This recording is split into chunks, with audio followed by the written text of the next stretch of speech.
In January 2021, at a busy international airport, the calm was shattered by a sudden operation. Undercover agents surrounded a middle-aged passenger just as he was about to board a flight. Without resistance, the man was handcuffed and escorted away by armed officers in full view of everyone.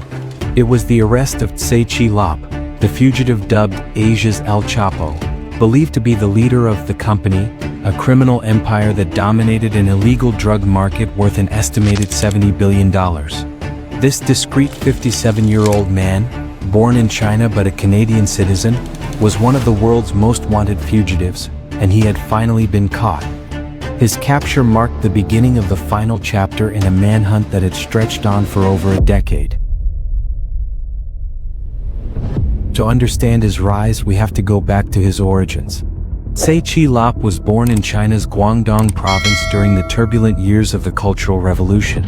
Amid the chaos, a group of former Red Guards founded a criminal organization called the Big Circle Gang, and Tse joined its ranks in his youth. Seeking new ground for his illicit ventures, he first moved to Hong Kong and later, in 1988, to Canada. In North America, he remained involved in the drug trade. By the late 1990s, he was already a mid-level player in a heroin smuggling ring operating out of Southeast Asia's Golden Triangle. In 1998, things temporarily fell apart.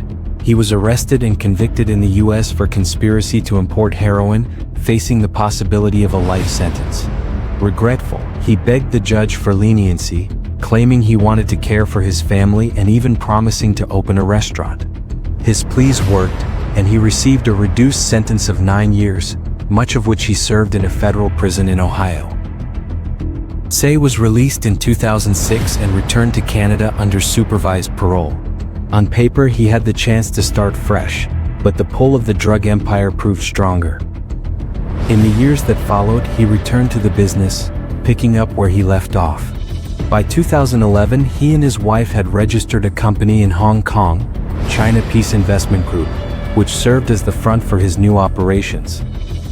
With fresh connections in mainland China, Hong Kong, Macau, and the Golden Triangle, Tse built a network more ambitious than ever before.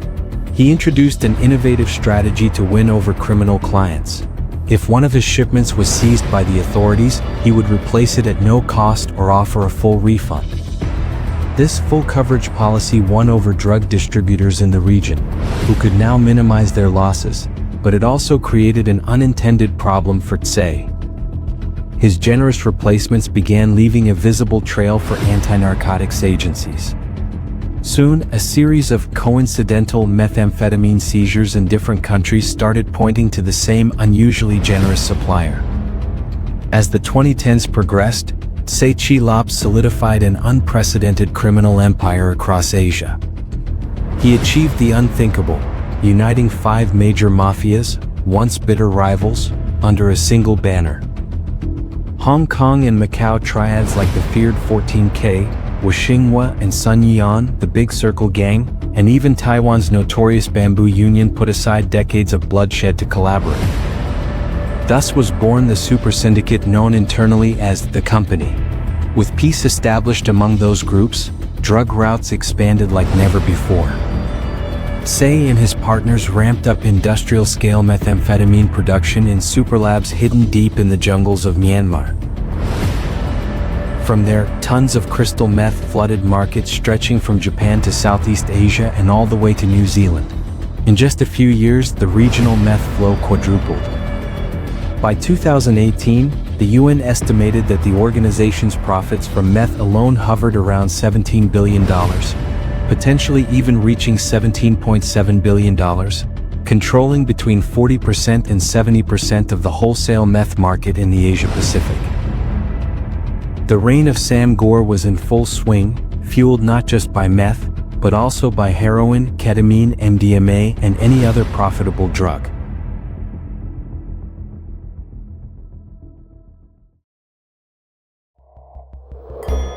The global reach of the network was staggering. Sam Gore operated like a criminal multinational, working with Japan's Yakuza, biker gangs in Australia, and ethnic Chinese syndicates across Asia. More than a traditional cartel, it functioned like a streamlined corporation, diversifying partnerships, avoiding territorial wars and reinvesting massive profits into new shipments and large-scale money laundering. Authorities found that the group laundered revenue through luxury casinos, high-end real estate, and VIP travel operators, moving fortunes across continents. Australian officials estimated the network was responsible for up to 70% of the country's illicit drug supply, proving its dominance far beyond its home turf. Wherever there was demand for narcotics in Asia or Oceania, the company delivered. Its shipments were cleverly disguised in tea packs, snow globes, and legitimate export goods to slip past customs. Tse Chi Lop's criminal enterprise generated such staggering profits that all its members had every incentive to keep the peace. There was no room for bloody vendettas when the goal was gargantuan earnings. But while Tse shunned the spotlight, he spared no expense when it came to living large off his dirty fortune. Investigators say this discreet kingpin was immensely wealthy and a flamboyant gambler. He once lost $66 million in a single night at a Macau casino, a sum even the flashiest tycoons would balk at. He traveled by private jet and threw lavish birthday parties each year at luxury resorts, flying in family and close associates. On one occasion, he rented out an entire Thai resort for a month, casually greeting guests by the pool in flip-flops and board shorts, like a harmless retiree. For personal security, Tse hired Muay Thai fighters as bodyguards.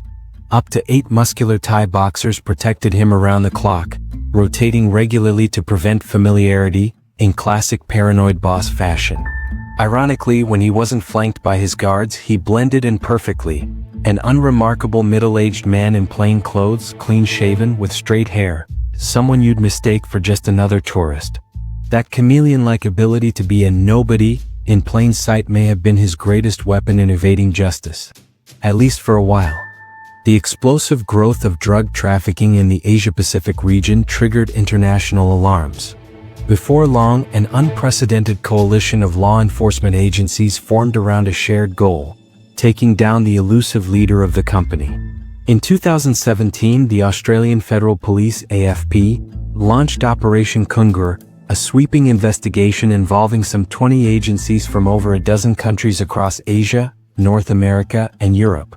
It became the most coordinated crackdown on Asian organized crime in history. Forces from China, Myanmar, Thailand, Japan, the United States, Canada, and many others collaborated, sharing intelligence, tracking movements, and refining joint strategies. For more than a decade, Australian agents and their partners followed Tse Chi Lop's trail, intercepting shipments and dismantling one local cell after another. They knew all signs pointed to a drug trade CEO. They simply dubbed T1 Target 1, but they still lacked irrefutable proof of his identity. The manhunt turned into a global cat-and-mouse game, as Tse shifted hideouts between Macau, Hong Kong, and Taiwan to dodge capture. Investigators patiently wove the web that would eventually close in on him. The major breakthrough came through a mix of luck and police savvy. On November 15, 2016, at Yangon Airport in Myanmar, a young Taiwanese courier named Kai Zhengzhe was arrested. He was visibly nervous and his hands were irritated, likely from handling toxic chemicals, raising suspicions among airport officers. Hidden beneath his clothes were 160 grams of ketamine. When authorities seized his phones, they stumbled upon a digital gold mine. Kai had meticulously documented the organization's operations. Photos, videos, chats, contacts, shipments, an Alibaba trove of data that would take months to sift through. Among the files, one image stood out, a group photo featuring a familiar male face. Upon seeing it, an AFP analyst exclaimed, "Holy hell, I know who you are."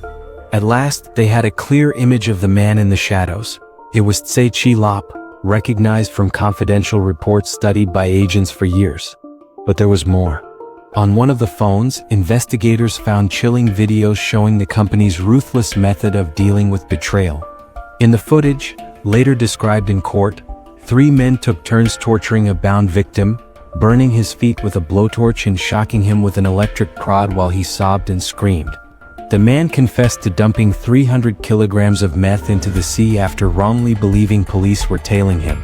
The filmed beating was not just to verify his story, it was a brutal warning to anyone in the network. Failure was not an option.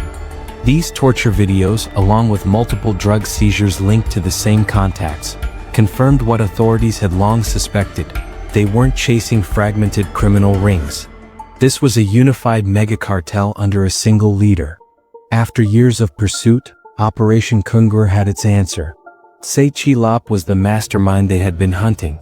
With this intelligence, police closed in. In 2019, Australia issued an international arrest warrant for Tse, and Interpol released a red notice. But the Kingpin wouldn't go down easily. He took refuge in Taiwan, a jurisdiction with no extradition treaties with either mainland China or Australia. From there, he watched cautiously as his syndicate continued operating despite growing pressure. Even the COVID-19 pandemic did little to disrupt the region's illicit drug flow. Tse knew that setting foot in the wrong country could seal his fate, so he limited his movements and kept an extremely low profile. Still, his hunter's patience would eventually pay off. The fall of Tse Chi Lop happened as swiftly as it did quietly. In early 2021, the drug lord made a critical mistake. He boarded a commercial flight, believing his travel route would keep him out of danger. He departed from Taiwan bound for Canada, with a layover in what seemed like a neutral country, the Netherlands.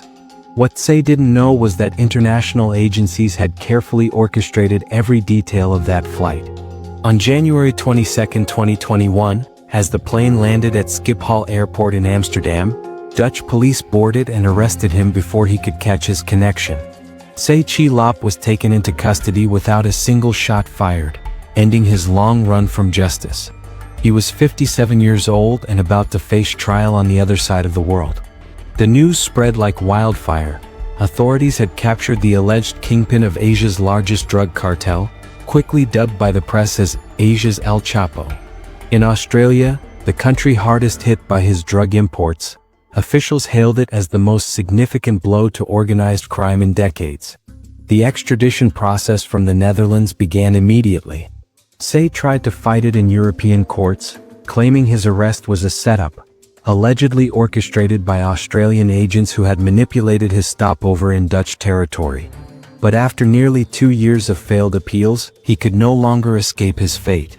In December 2022, Tse Chi Lop was finally handed over to Australian authorities.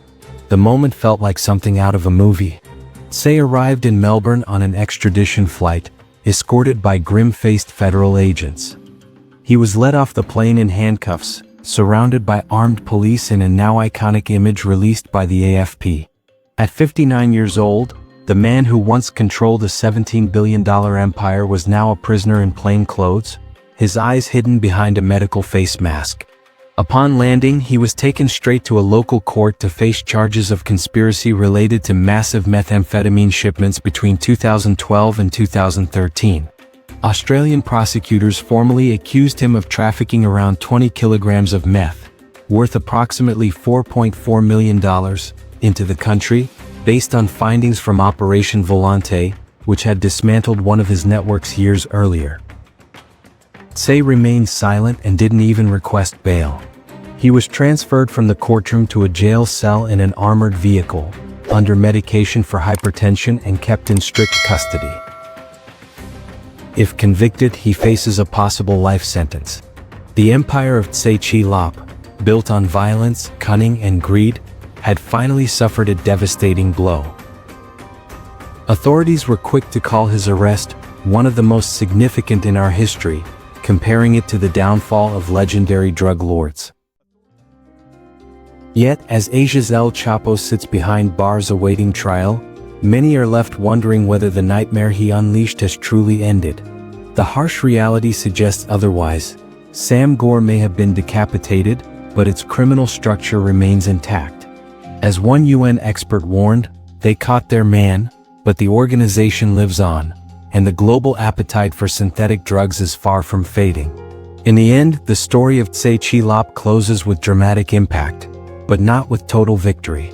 His arrest is undeniably a triumph of justice, yet it also serves as a sobering reminder that the billion-dollar drug machine he led, a $70 billion a year Leviathan, is not dismantled by capturing a single man.